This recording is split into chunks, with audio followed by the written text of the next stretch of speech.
This is a picture of 19-year-old Emily Bowman. She's on the right. The picture was taken just before the accident in Athens.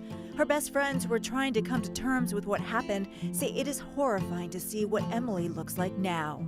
I have my crying moments. Bowman's father, who lives in Woodstock, hasn't left her side. She is not good. She's, they had to remove a large portion of her skull for the brain swelling. Over the weekend, the Kennesaw State sophomore came to Athens to visit friends.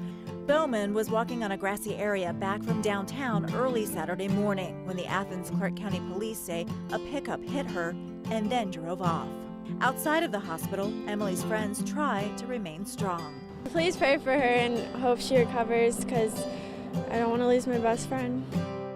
For the first time in 4 months, surrounded by welcome home signs, 20-year-old Emily Bowman was wheeled into the Woodstock home she grew up in.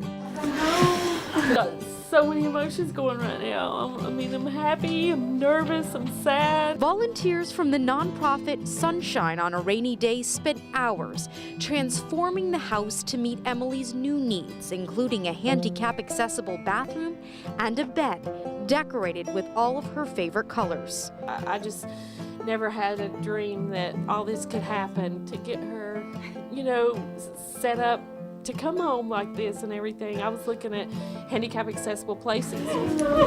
People I don't even know have been here, and it's just hard because I'm so appreciative of everything that's been done for us.